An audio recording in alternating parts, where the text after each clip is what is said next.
Bismillahirrahmanirrahim. Assalamu alaikum viewers. Our topic about basic English grammar part 10, and we discuss about next part of speech about preposition 6 part of speech. I have already discussed in detail about 5 parts of speech: noun, pronoun, verb, adverb, adjective, and adverb and adjective. Today we discuss about preposition.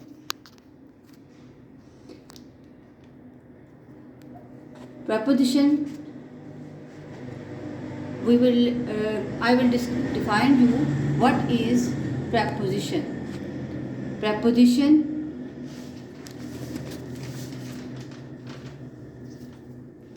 Preposition is a word that is used to link noun or pronoun with other words in the sentence.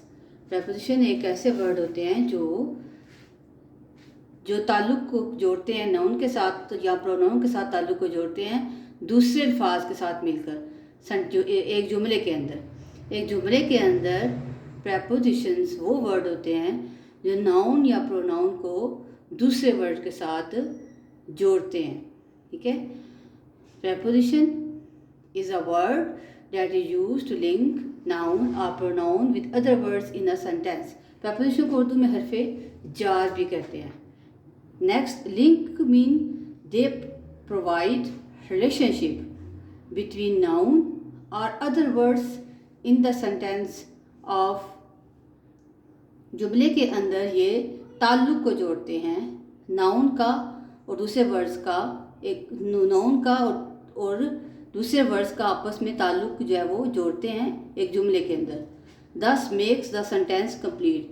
और इस तरह फिर जब ताल्लुक जुड़ता है तो फिर एक जुमला कंप्लीट होता है, मुकम्मल होता है. These other words mean may be a noun, verb और एडजेक्टिव. अदर वर्ड्स नाउन के साथ दूसरे वर्ड्स का मतलब ये है कि मीन ये है कि वो या तो वर्ब के साथ जोड़ते हैं इसका ताल्लुक या एडजेक्टिव के साथ जोड़ते हैं. नेक्स्ट एग्जांपल्स की देखिए. ये जो प्रेपोजिशंस होते हैं नाउन का में भी नाउन जो ताल्लुक जोड़ते हैं दूसरे वर्ड्स के साथ, वो में भी नाउन हो सकता है या वर्ब हो सकता है या दूसरा कोई एडजेक्टिव हो सकता है, इसके साथ वो ताल्लुक को जोड़ते हैं. अब इसके एग्जांपल पे आए. जैसे the cat is running and where is it sitting. जो बिल्ली है वो भाग रही है और किधर बैठी हुई है. ठीक है.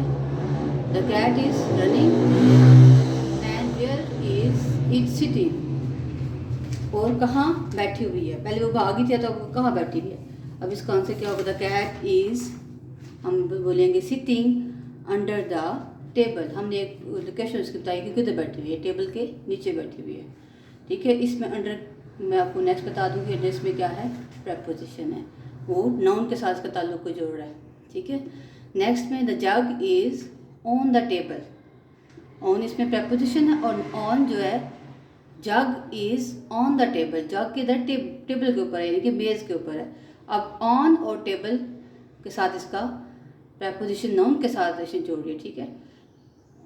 ऑन टेबल केस में नाउन है और नाउन के साथ ताल्लुक कौन जोड़ रहा है, प्रेपोजिशन ऑन. नेक्स्ट में देखिए वी वेंट टू मरी लास्ट वीक. हम पिछले हफ्ते जो है वो मरी गए. अब मरी के साथ ताल्लुक जोड़ रहा है एक प्लेस के साथ. वी वेंट टू मरी. ठीक है. नाउन के साथ उसने ताल्लुक जोड़ा है. Next I am from Pakistan. मैं पाकिस्तान से हूँ. अब इसने पाकिस्तान के साथ मतलब नाउन के साथ ताल्लुक को जोड़ा है तो फ्रॉम इसमें क्या है, प्रेपोजिशन. ऊपर एग्जाम्पल में टू क्या है, प्रेपोजिशन है क्योंकि इसने नाउन के साथ ताल्लुक को जोड़ा है. नेक्स्ट है my bag is on the table. कि मेरा जो बैग है वो टेबल के ऊपर है.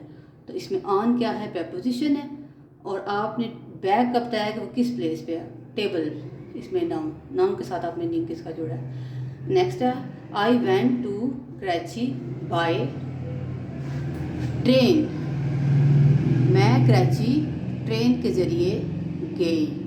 ठीक है. इसमें बाय ट्रेन मतलब ट्रेन क्या है, नाउन के साथ आपने बाय लगा के प्रेपोजिशन लगा के इसका ताल्लुक जोड़ा है. ठीक है. बाय इसमें प्रेपोजिशन है. नेक्स्ट में देखिए, the cat is sitting in front of table. बिल्ली जो है वो मेज़ के सामने बैठी हुई है। इन फ्रंट में लगा के प्रेपोजिशन लगा के टेबल के साथ ताल्लुक जुड़ा है, क्योंकि किसके सामने बैठी हुई है, टेबल के सामने, ठीक है। इन फ्रंट इसमें क्या है, प्रेपोजिशन। अब इन तमाम एग्जाम्पल्स के अंदर क्या कौन कौन से प्रेपोजिशन आए, ऑन, टू, अब फ्रॉम, ऑन और बाय, इन तमाम चीज़ों को इन फ्रंट मैंने अंडरलाइन की हुई थी ऊपर, ठीक है। ये क्या है, प्रेपोजिशन है। नाउन के साथ जो है मोस्टली मैंने नाउन के साथ मैंने ताल्लुक को लिंक को जोड़ा है। सारे क्या है, are some examples of preposition in this sentence. On, under, on, to, from, next में on, by, in front are preposition because they link the noun in a sentence. According to the usage, preposition has different types. इस्तेमाल के लिहाज से preposition की मुख्तलिफ किस्में होती हैं। Number 1, preposition of time.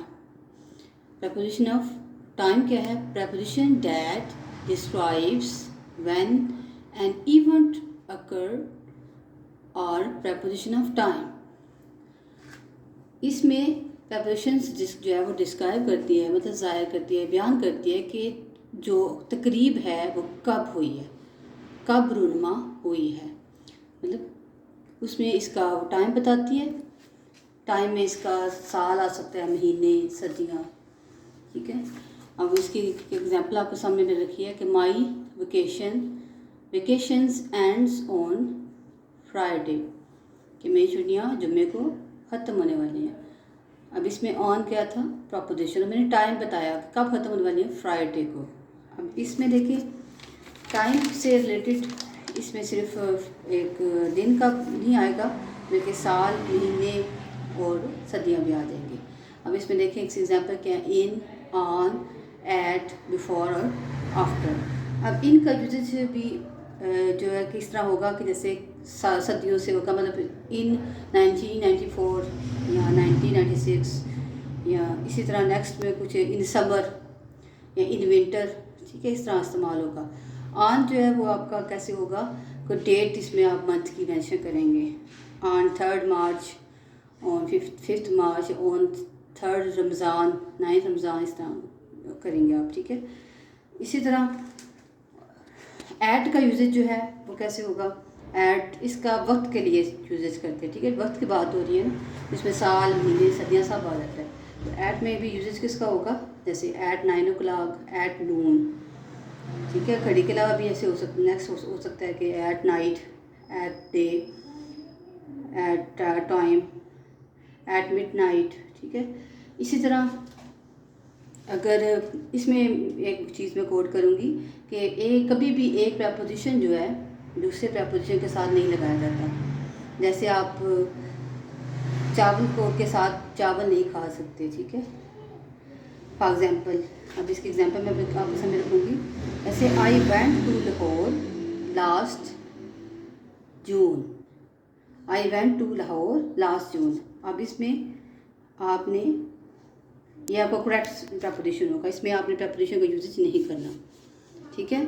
अब नेक्स्ट में अगर देखें, हम ये नहीं यूज़ कर सकते कि I went to Lahore in last June, इनका यूज़ इसमें नहीं कर सकते, क्योंकि दो प्रेपोजिशन कभी भी इकट्ठी नहीं आ सकती, क्योंकि because when we say last, next, every, this, we do not also use at, in, on. जब सेंटेंस के अंदर लास्ट, नेक्स्ट, एवरी, दिस वगैरह का यूजेज हो या इस्तेमाल हो तो हम इन, ऑन और एट का इस्तेमाल नहीं करते, मतलब एक प्रेपोजिशन के साथ दूसरा प्रेपोजिशन नहीं लगाते। अब नेक्स्ट पे आते हैं कि preposition of place, prepositions that describes where an event और things are prepositions of place. इसमें क्या है कि कोई भी तकरीब कहाँ हुई है, वेयर एन इवेंट और थिंग्स आर क्या होगा, अकर्ड, मतलब जो कहाँ हुई है। तो इसमें देखिए Ali is sitting under the tree. अब अली के बारे में है कि वो किधर बैठा हुआ है, आपने उसको जिक्र किया है कि वो मतलब वेयर कहाँ बैठा हुआ है। वेयर का इसमें यूज़ होगा कि अली किधर बैठा हुआ है, तो अंडर इसमें क्या है, प्रपोजिशन ऑफ प्लेस। इस सेंटेंस में आपने बताया कि अली किधर बैठा हुआ है, मतलब दरख्त के नीचे, अंडर द ट्री। आपने किसको लिंक किया, नाउन के साथ लिंक किया, और अंडर इसमें क्या है, preposition of place, where the event occurred. इसमें आता है, जिसमें आता है वो क्या होता है, प्रपोजिशन ऑफ प्लेस। आप जगह को बताते हैं, ठीक है। इस अंडर के अलावा कौन कौन से एग्जाम्पल्स के हैं कि प्लेस में, अंडर है, next above, in, on, at. In, on, at भी आते हैं लेकिन ये प्लेस के लिए आएंगे। ऊपर टाइम में भी यूज़ होते हैं लेकिन उसमें टाइम का मेंशन होता है, ठीक है। लेकिन जब इन, ऑन, एट यूज, जब प्लेस का जिक्र हो तो उसमें क्या होंगे, वो प्रपोजिशन ऑफ प्लेस। नेक्स्ट है प्रपोजिशन ऑफ डायरेक्शन, मतलब सिमत बताने वाले।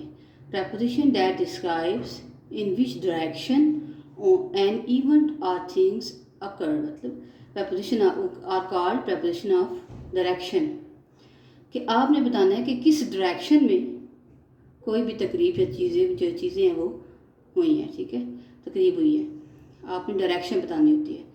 नेक्स्ट एग्जांपल देखिए, we went to Dubai last week. आपने मतलब आप कहाँ गए, किस डायरेक्शन की तरफ गए, आप दुबई में गए, हम दुबई में गए। We went to Dubai last week, हम लास्ट वीक दुबई गए, पिछले हफ्ते हम दुबई गए, आपने डायरेक्शन बताई है।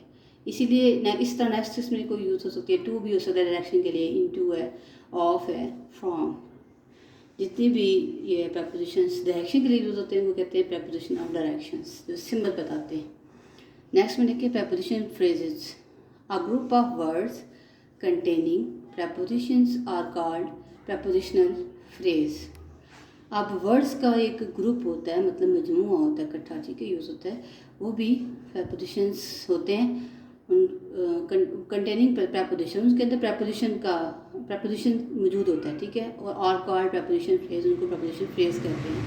अब इसके एग्जांपल से आप इसको समझेंगे, जैसे the sunlight is coming the window, the sunlight is coming through the window.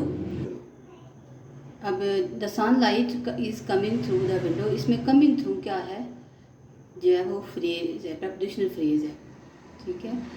अब नेक्स्ट में देखिए, we climbed up the very steep tree. जो अप द हिल है, अप प्रपोजिशन है, लेकिन इसके साथ अप द हिल में जो मिल के क्या बन गया, प्रपोजिशनल फ्रेज। इस ऊपर सेंटेंस में कमिंग थ्रू क्या है, प्रपोजिशन है, और कमिंग थ्रू मिल के क्या बन जाएगी, प्रपोजिशनल फ्रेज, इसको कहेंगे। अब नेक्स्ट में देखिए, Ali does not achieve success in spite of working so hard, कि अली जो है वो कामयाबी नहीं हासिल कर सका in spite of working so hard, सख्त मेहनत के बावजूद। इन स्पाइट ऑफ जो है ये क्या है, इसमें प्रपोजिशन है, प्रपोजिशनल फ्रेज भी है, ठीक है।